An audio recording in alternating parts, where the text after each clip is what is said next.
Hey guys, it's 6A1 Shadow. Welcome to my episode 5 review for Kiznaiver. Yes, I finally figured out the pronunciation. It's not Kiznaiver, as probably Americans say it. It's Kiznaiver. So I'll be saying it as Kiznaiver from now on. So this episode, before we get to the episode, this review will contain spoilers for the episode. So if you have not seen episode 5 yet, you should go down the description. Stop watching this video, go down the description below, and go to the Kiss anime link for the Kiznaiver page. Excuse me, Kiznaiver page. So I gotta get used to it. You gotta go click the Kiznaiver page and watch the latest episode. There, it just has a list of all the episodes. So even if you're new to the series, you have a list of every episode you can watch. So now on to the episode. So this episode starts off with them reaching their destination, the summer camp, and so they're at this like resort home type thing. And apparently this resort home is kept in no one really uses it, but it's kept in well maintenance by the Kizuna committee, as Sonozaki tells them. So then Chidori was like, okay, we should have like people do certain things. Let's have cooking. Let's split up like the chores and have like people who cook. And she was starting like people who cook, so she had herself, Tanga, Maki, and I believe Yuta. And so when asks her why not Katsuhira because of her crush on Katsuhira, she was she was like, no, I think four will be plenty. So because she's still like all shy about it because she told him that she's not in love with him anymore, but she actually is because Tango was able to figure that out from her. So then, oh yeah, also completely forgot to bring up the episode name. The episode name was Wahoo! It's a training camp. Let's step in deer poop and have pillow fights. Go go! Yeah, this show has Kiznaiver has really odd episode and title names. I love reading them at the beginning of each episode because they're great. They're really great. So then, after the intro, because great is a really great intro. It it cuts to Chidori, Tanga, Yuta, and Maki cooking in the kitchen, as they previously established that they would do. So they're basically so they're talking. Tanga's talking to Chidori about Katsuhira, and Maki and Yuta overhear them, and Yuta's just like, it's like, oh, he's like, oh, you didn't have to tell us about your crush on Katsuhira. It's pretty obvious, which is kind of funny because no one knew about it until she said it, and then now it's really obvious to everyone in the group that she still likes him. So I thought that was a nice touch that they did. So then, so that cuts to the other three, Katsuhira, Hisomu, and Nico, getting wood for like firewood. And so, of course, Hisomu being a masochist. Yeah, it's not masochist. I mispronounced it. Actually found it out yesterday. Well, yesterday for when I'm recording, so Friday. Um, but um, but basically, Hisomu being the masochist he is, he's trying to get Katsuhira hurt so they can all feel the pain because Katsuhira doesn't feel the pain, but he wants to feel the pain because he's a masochist. But then Nico's just stopping him because he's trying to injure him on purpose. So then it cuts to Sonozaki. Sonozaki is just like so like he's on the phone with the I believe it's the school counselor. I was saying that they're going to do something. They're going to do something that wasn't really on their agenda. But what was it? They were going to do something that was on the agenda, but they actually said that they're going to do something. It involves the two kids, the ones that got bonded with the Kiznaiver bond, but it's a whole different bond than what the 17s have. So the two that were bullying Katsuhira, they're bonded, and so basically later on the episode, they actually become somewhat important. Not much, but somewhat. So anyway, the school counselor, when they hang up, it shows that she has a keychain of Sonozaki, which is interesting. Which we find out in the episode that she's actually the mascot of of the Kizuna committee, which is pretty interesting because she's supposed to be a teenager, and this committee has been here for a long time. So I wonder how that's supposed to be a thing. But then what is this? So then it cuts to to the Kiznaiver group, excuse me, eating, and Tanga is trying to make Chidori look good to Kazuhira, but of course, Kazuhira being the gloomy guy he is, he's just like, oh yeah, I've had Chidori's cooking so many times. This is typical. And Tanga tries to go like, isn't she a great girl and stuff like that? And then Chidori gets like mad at Tanga, and that whole love thing, and then they see that Utah isn't eating, and they're like, "Why aren't you eating, Utah?" Because he says, "I can't eat vegetables or you can't eat vegetables or chicken," which is basically all the stuff that they had there, which is pretty crazy because they said he should have said something, but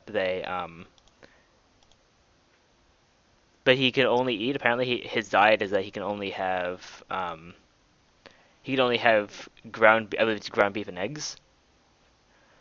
So his diet's very limited when it comes to what he can eat, which actually kind of makes sense because he was fat, and we actually get some backstory on that a bit later in the episode on when he was fat.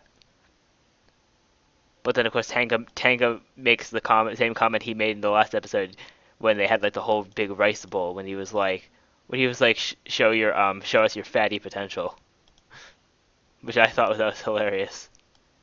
And then it cuts to the girl. Then it's the girls in the shower. Nothing really important happened in the shower except for Sonozaki. Lucky Maki did not go in with them, which is interesting. But um, on one side, it was actually one of those like, huge showers where multiple people can go in. On one side, you had Chidori and Nico bathing, and they were like talking and stuff. And on the other side, you had Sonozaki just sitting in the water. And then she left. Then she just left, um, which was just interesting. And they see Maki on the phone, and then the same like thing that you heard from episode 2 when she went into when she went to that place with that body, it was saying for her to break, like it was in episode 2. So then it goes to Sonozaki and Katsuhira, and they're talking. So they're talking about just about like why Sonozaki went and how she was like you invited me, but then he was like he thought she might have wanted to come because she wants to connect with everyone, just like she had said to him in the first episode. So I like how in the plot they're not like yeah, something I really like, they're not like having something in the plot and then not explaining it for a long time. They had that everyone wants to connect thing in episode 1, they're explaining it and they're bringing it back in like episodes 4 and 5. I feel like it's a really good thing. And then they had the fat picture of Utah in episode 2. Then they revisited in every single episode, and then we finally got a backstory on this episode, or at least somewhat of a backstory. We'll probably get more. I really like how they're doing that though. But then Chidori walks in on them, and they see and she sees Sonozaki's hand on his cheek, and then she starts running away crying. But it turns out Sonozaki was just killing a mosquito that was sucking the blood out of Katsuhira because he doesn't feel the pain. So then it cuts to Maki, Maki and Utah in like the kitchen in the dark 'cause it's nighttime, and they have a meal. They have a meal together, and they start talking. They bring back the thing about Maki's chest in this episode. So which was pretty interesting. But they get to that a bit later. But before that, we actually get the back as I was alluding to previously. They gave a bit of backstory on Utah's fatness because he would get all his food from like convenience stores. So he would just eat all he wanted. So he said of course he got fat because he was able to eat all the snacks he wanted. Because And I can agree with that. I can agree with that. Those snacks at convenience stores are pretty good, if I do say so myself. But then they start talking about Maki's chest and how like and she was like, what would you do if he said he likes it, her chest because you know her boobs, but Maki asked, what would you do if you had a growth that was like a face on it, which was really odd because which would be really odd because Utah's always been like you have a nice chest, and then and they both and apparently she starts to pressure him into sex, and then and the funniest part is that their school teacher just is just videotaping them, and he's like, I told you that you would have to submit videos of any illicit love affairs, and that's great because he was recording the video of them almost having sex. So I love how in this anime they have they bring back the tiniest details like they had Hisomu coming into school the last day, which like he never came to school and he's coming to school now. And then they have the illicit love affair thing. It was just a joke in episode 4, and they bring it back in episode 5. These guys have good memories. Wow, it's not like any other animes. The other animes, people, characters in other animes have terrible memory. Like, like seriously, something. There's some things like I can't think of any examples off my head, but something happened like not that long ago, and they can't even remember it. Yeah, I like this anime though because they bring everything in even if it's so minor, such as a joke request from a teacher. So then it cuts to the two kids that bully Katsuhiro. Don't remember their names at all, but basically they're putting on the Gomarin suits so that they can try to kill Tanga. But it turns out that because Chidori is still like away from the whole gang, they're away from the whole gang so that oh, never mind, not they. I meant Chidori's away from the whole gang, so one of them goes after the stronger one goes after the gang with Tanga, and then they go after the gang, including Tanga, but they're mainly going after Tanga, and then the other one goes after Chidori. So then, so it cuts to everyone except for Chidori in the room. So in their like dining room. So their teacher, their homeroom teacher, the school counselor Sonozaki, and then everyone except for Chidori in the Kiznaiver group. And she explains how they were, and she explains how the teacher and the school counselor they are in the Kizuna committee, so how they're both helping with it. And this is where they reveal that Sonozaki is in fact the mascot, which is really interesting. I wonder if they're gonna do something with that minor detail. Like, how Sonozaki become the mascot of the how Sonozaki become the mascot of the Kizuna committee if she's just a teenager. Maybe she's not even a teenager. That would be a twist. Because she also said her pajamas have not she hasn't outgrown her pajamas ever since she was a kid. So that's also something to keep an eye on. Maybe a potential theory right there that Sonozaki is not a teenager and she does or maybe she doesn't age like normal humans do. So so then a new so then they're like while we're waiting for um Chidori to come back, let's have them do another mission. Yay! So they do the test of bravery. And that's not a good name because you just see Gomarin come in with chainsaws and weapons, and they're like, we'll probably have a better chance of finding Chidori than dealing with these chainsaws.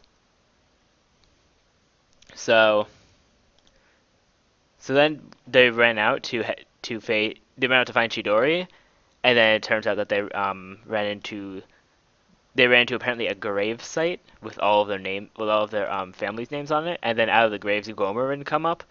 One of the Gomarin being the guy who wants to what is it?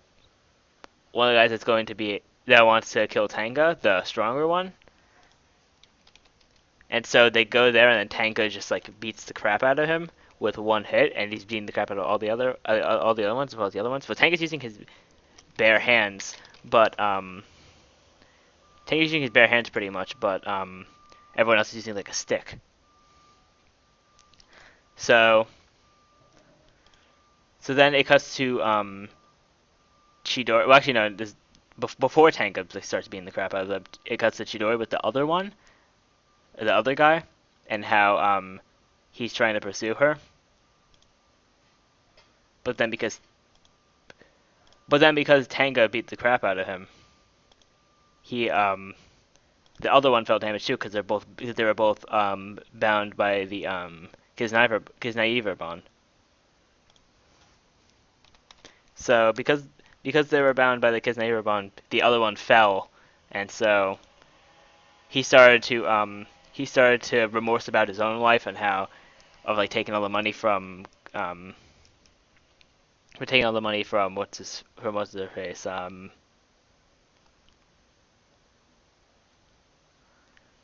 what is it? Oh, yeah, he was remorsing about his life. He's like, oh, we didn't want to take. It's like I never wanted any of this. I could have been so much better off if I wasn't friends with the other guy who's bullying Katsuhira.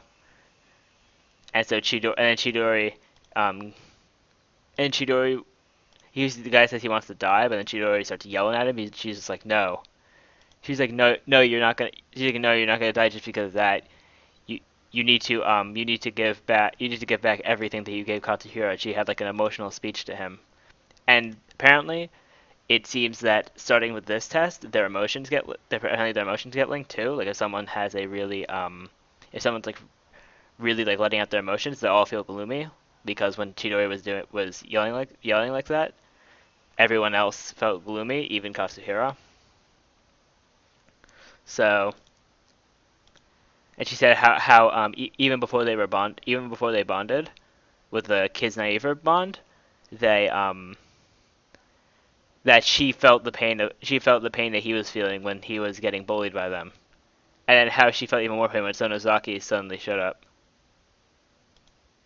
and all the gang gets there and finds her, and Katsuhira very kindly asks for the money back from he got asked him for all the money that they've taken from him ever since they started,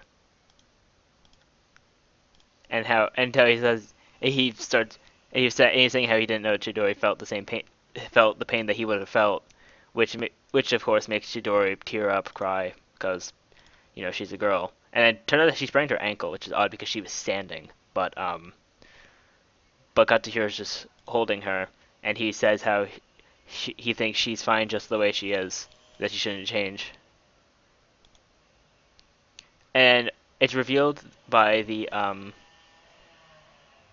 it's revealed by it was one of the three, Sonozaki, the teacher, or the counselor, that they are getting ready for the second stage they're getting ready for the second stage of the experiment. It was the teacher. He was like, looks like we're getting ready to for the second stage. So I think they're getting ready for the second stage of the experiment. Maybe they're adding emotions now. And then pretty much Sonozaki was like, we may still make it. The experiment could still be a success. So that's pretty good. I think that was a pretty good end to the episode because that's where the episode ends. And overall, this is a good episode. It was more there wasn't that much humor in this episode, which they could have had a bit more humor in this episode because it made the other episodes seem more lively. But I mean, besides that, I feel like it was a good episode. I'm gonna give it if I was to rate it out of stars, out of 5 stars, I would give it 4 out of 5 stars. I felt like this was a good episode. Had a good story. We had a good story this episode with the test of bravery, and more character interactions were made. They're really having a good focus on the characters, which is nice because we get to learn more and more about these characters that are in these episodes. But anyways, that is going to be all. Thank you all for watching. Remember to rate, comment, subscribe, and share. Remember to keep up with all the Kiznaiver episodes. You can go to the Kiss Anime link for Kiznaiver in the description below. You can to check out more of my episode reviews for Kiznaiver, sometimes joined with Kazuto27. whose link will also be in the description. You can go to the playlist link in the description to see more of my episode reviews. And that will be all.